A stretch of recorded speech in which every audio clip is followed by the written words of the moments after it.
The 2024 schedule is out, and a lot of people is not happy. Let's talk about it.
Hey, welcome back to the Black and Gold Standard podcast and episode 20. And today we want to talk about the 2024 Pittsburgh Steelers schedule.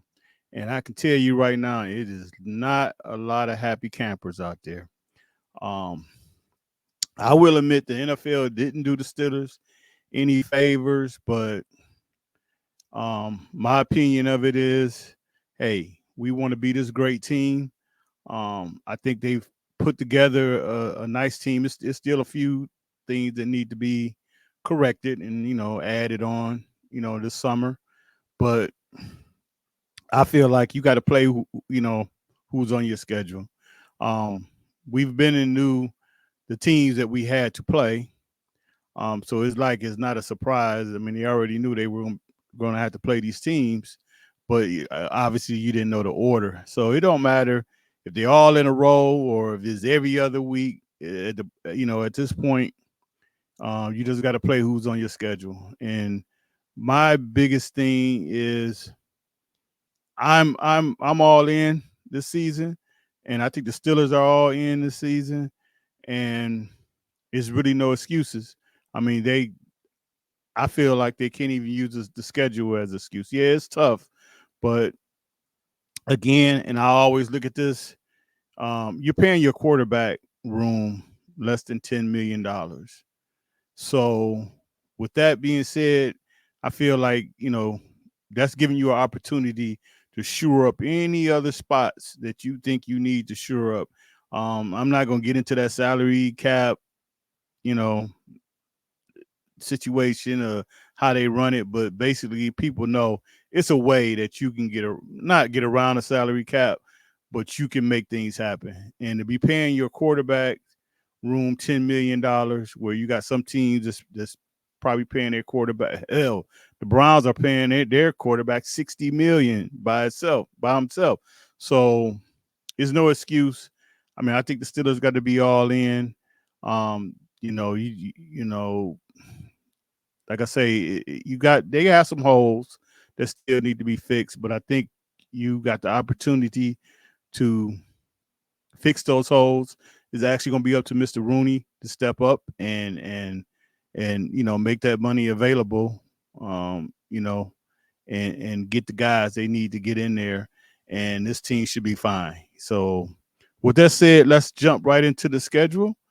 Like I say, it's they did not do the Steelers any favors, but hey, you got to play who you got to play. All right, so let's go. Week 1. So week 1, we got Atlanta Falcons. So the Steelers are going down to Atlanta. Arthur Smith is kind of going back to where he coached at last year. Um, to me, this should be a win. They got Kirk Cousins, that I'm quite sure that he's probably not going to play any preseason games this year. So it's still a question if he's even going to start the season. But if he doesn't start the season, you got Michael Penix, a rookie that's going to start. So it should be no excuse that the Steelers go down to Atlanta and take care of business and come back to Pittsburgh 1-0. Again, I don't see.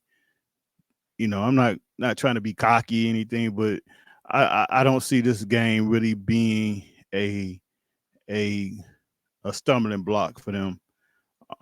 So I think they'll start off 1-0, and let's go to week two. Week two, Denver. So the Steelers go out to Denver again. Kind of cool that is the beginning of the year. The team got to the thin air up there or whatever. They got to get used to that. But Russell Wilson is coming back. I'm quite sure Russell will say all the right things. He'll say all the right things, but this is one that he got circled. I'm quite sure he got this circled, and he wants to put his best foot forward and kind of show Denver, that they kind of, I ain't gonna say they really made a mistake, but they did him dirty. So this is kind of his way of kind of getting his get back. And this is the game that again, I don't think. I mean, I think Denver, just because of the fact of the young quarterback, and they got a lot of holes on their team. Um, I could see Denver actually being one of the worst teams in the league this year. And on top of that, I think Sean Payton is going to kind of get exposed for what he is. And I kind of think he's a little arrogant. He had a couple great years in New Orleans, but he had a Hall of Fame quarterback. And I think he kind of rolled his coattails a little bit. It seems like he's one of those, my way or no way type of guy. And I just think maybe after this year, ownership might kind of start looking at him sideways of, you know, we been kind of listening to you. We let this guy walk, paying him 85 something $1 million, and he's not even on the team anymore. And so I I don't know, but I I, I think the Steelers can leave out of there 2-0 and shouldn't have a problem. So then after that, they get to come back home, season opener against San Diego. Again, I think the team should be hyped up and getting to play in front of the home crowd. Again, I think this game might be a little tougher than what people think. I think San Diego is not going to be a terrible team. It's just the fact that they salary cap was so bad, they had to let a lot of guys go. So they're going to be young in a couple of positions. But again, I don't see this as a situation where this should be a stumbling block for the Steelers.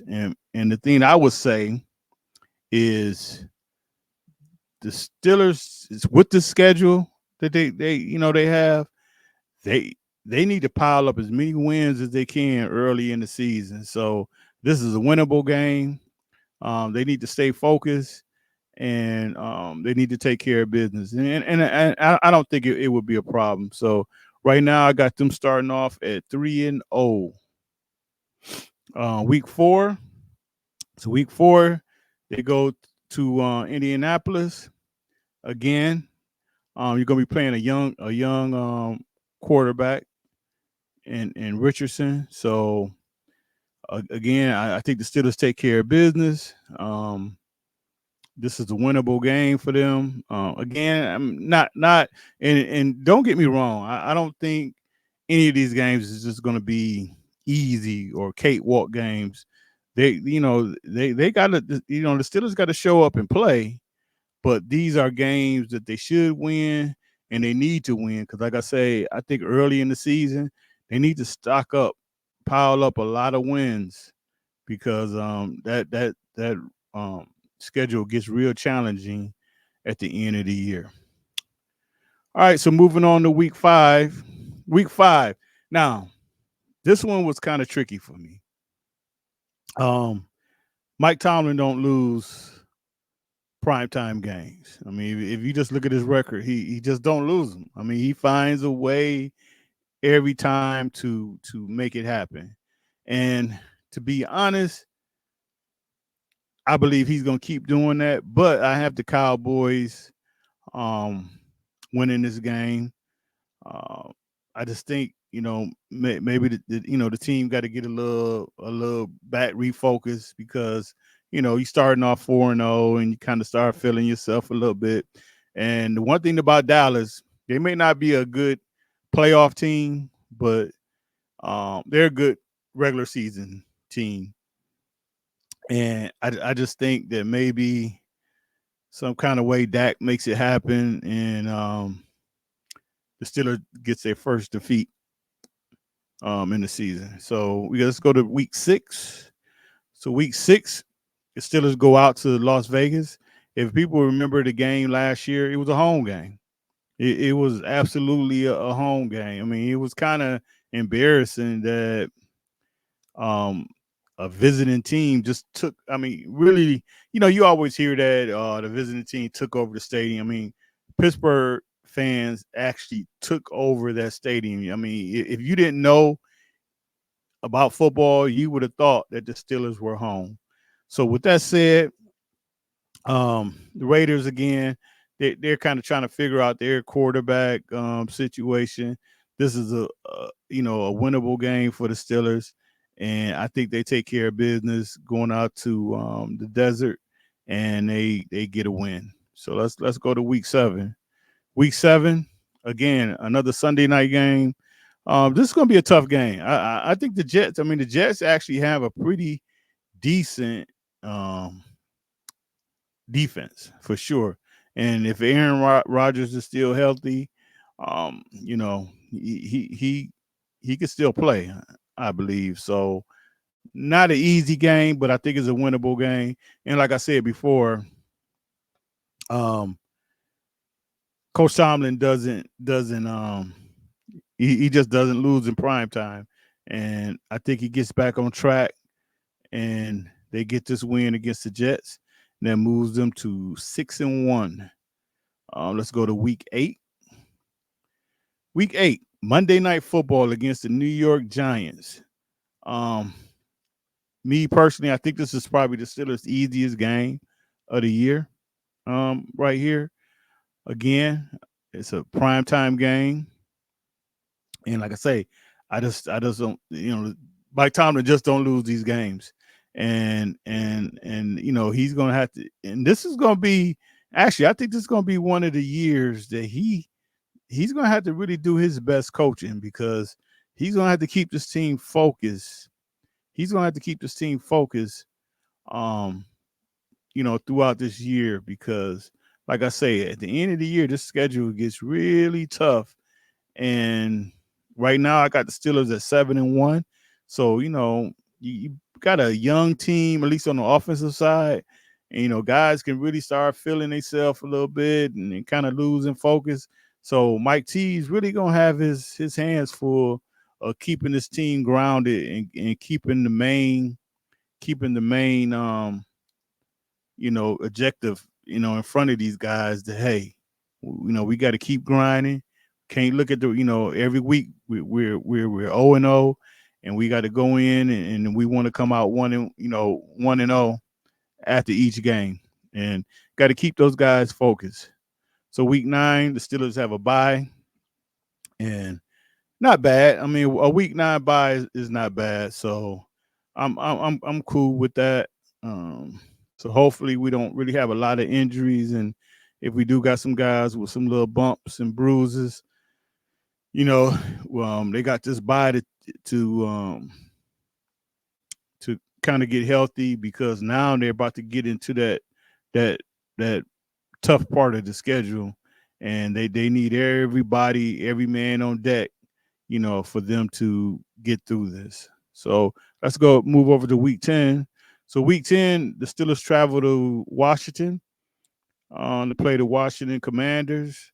Kind of a homecoming for Mike Tomlin. He's kind of from that area there. Again, playing against a rookie quarterback probably. This should be a game that the Steelers should take care of business and they should get a win. I think Washington is doing some good things, but again, this Steelers are a better team. I mean, flat out, they're a better team. coming off the bye, so they should be nice and rested, and they should go to DC and get that win. Here we go. Here we go. Week 9, Baltimore is coming to Pittsburgh. Um,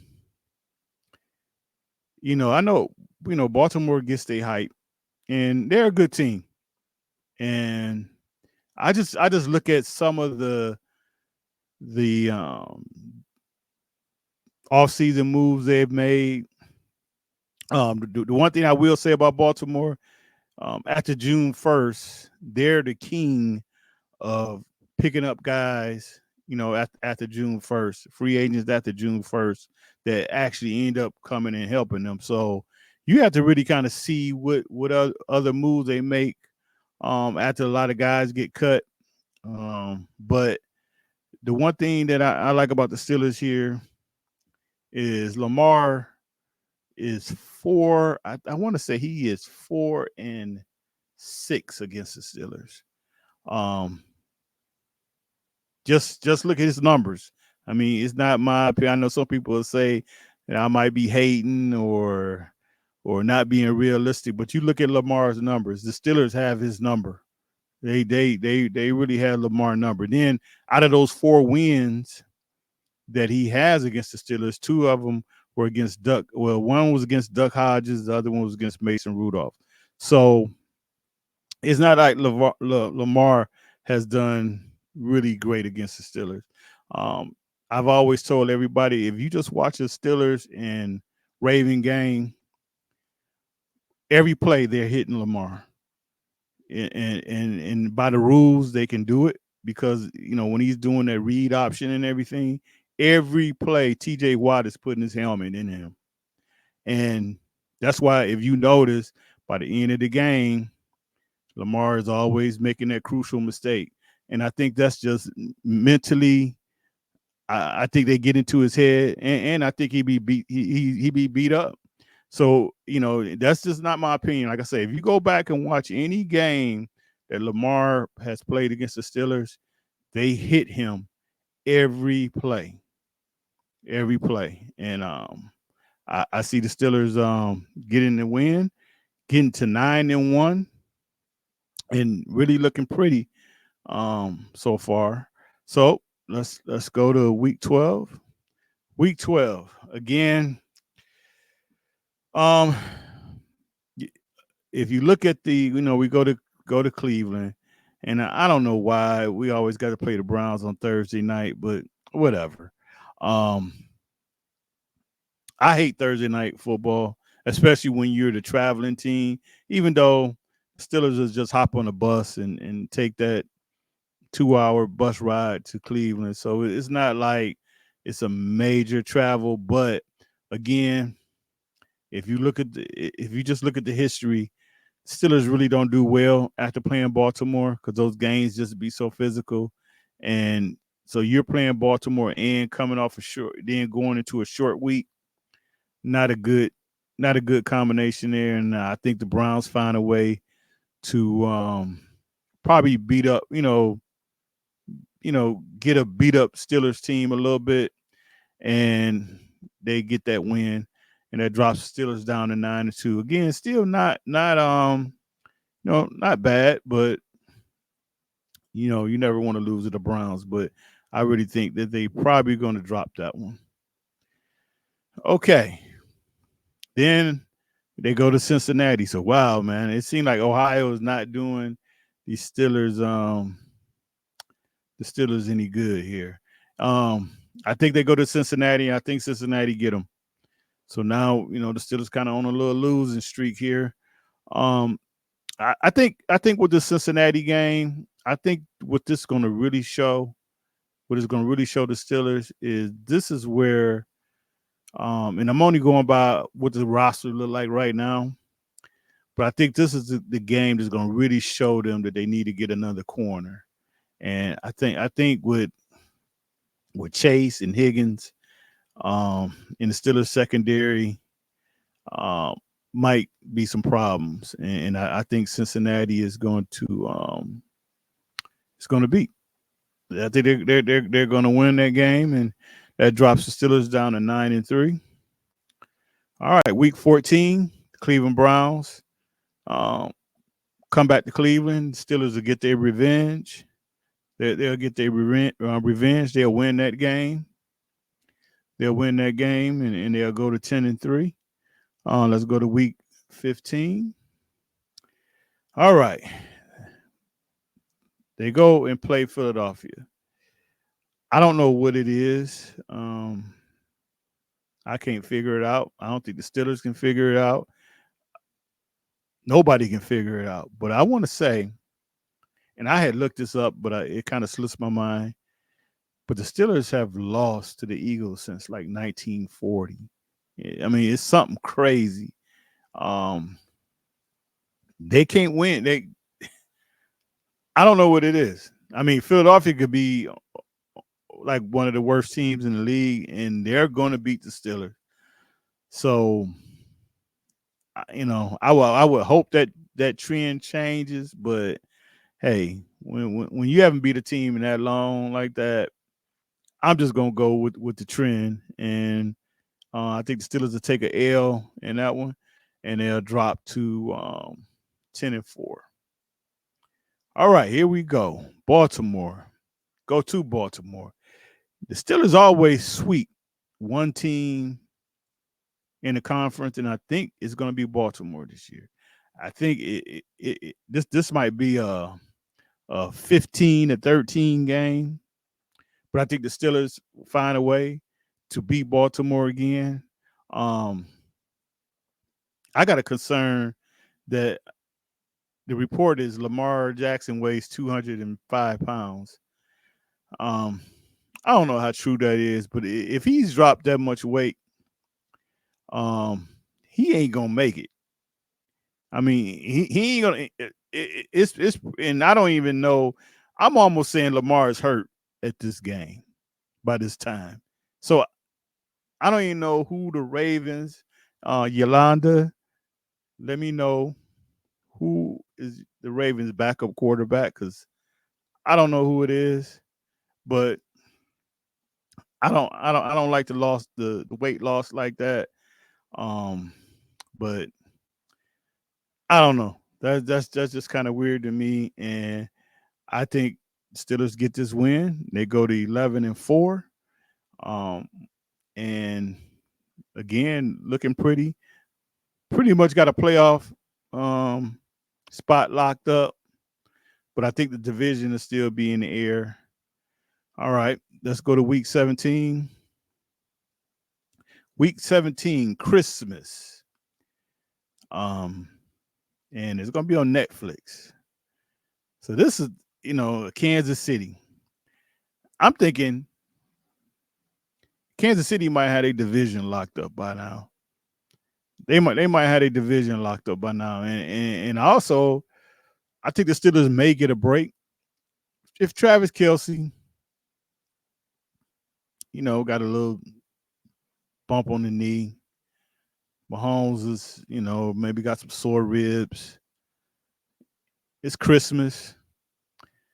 They might say, "Hey, sit this one out." So this is going to be a tough game. And the only way that this will kind of change is if Kansas City is battling for home field advantage, but I don't think so. I don't. I think Kansas City might be like the fifth, sixth seed. I won't say that low, but it might be like the fourth seed, like kind of how they was last year. Um, because at this point, winning division, yeah, you want to have home field advantage, but I think maybe by this time they won't be doing that, and they just want to get in the playoffs because at this point they know that that's when they're gonna make their money, and that's when Mahomes gonna really turn into Mahomes.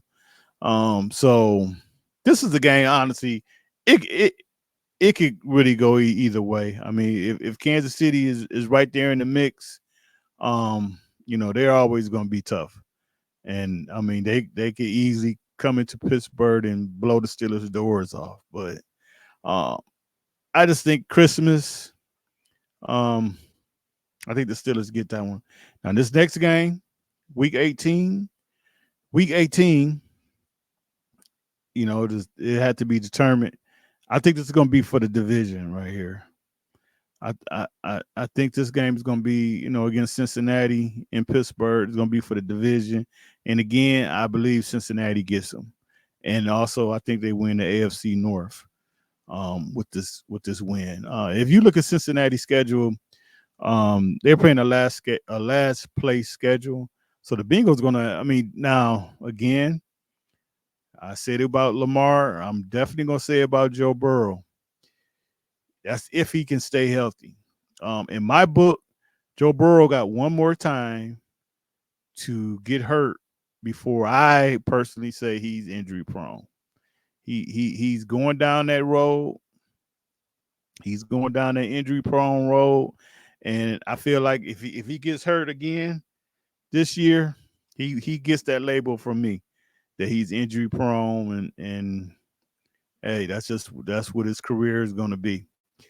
But if he stays healthy, like I say, I just think this is a bad matchup for the Steelers. Just with our corners, well, lack of corners, on the other side of Porter, it may come back to hurt them. So I'm picking Cincinnati to win this game. I'm picking the Steelers to go 12-5. At worst, I could see them going 11-6. And their best 12-5. They'll lose the division to Cincinnati, but they will be in the playoffs, and we'll see what happens from there. But that's kind of my feelings on what's going on, and how I think the schedule is going to be. If I don't know. Like I say, a lot of people are kind of upset about the schedule, but again, you can't be upset. I mean, you just got to play who they put in front of you. The one thing the Steelers do probably, I think they're fourth in the league of the least travel miles they have to travel this year. So they don't have a lot of games that they got to put in. I want to say when they play the Raiders is maybe their longest trip, and after that, everything else is pretty much short. Short trip. Not all of them are bus rides, but they're less than an hour flights. So I guess if they benefit anything, that's the benefit that they have. But you don't have any international games, so that's good. And I think they got that one stretch where they may have 3 games in 11 days. That's going to be kind of tough. The only thing that I personally don't like is just having all those division games at the end of the year. It could really kind of wreck you, because if you get an injury, this is like with the Browns. They play the Browns 2 times out of 3 games. You get somebody hurt, and I'm just talking about maybe a sprained ankle, high ankle sprain. You may lose a key guy for both of those games, for both division games. So that's kind of the only thing that I didn't like about the schedule, just that all their division games are piled up at the end. And, by that time you kind of beat up. But on the flip side of it, I mean, that goes the other way. That goes for your opponents. They could have some guys out and beat up. So with that said, I think that is it. That's the way I feel about the schedule. Again, like I said, I think the Steelers are going to go 12-5, 11-6. That's where I see them at this year. And so we will see how things go. Until next time, I see you when I see you. Take care and have a blessed day. All right. Bye-bye.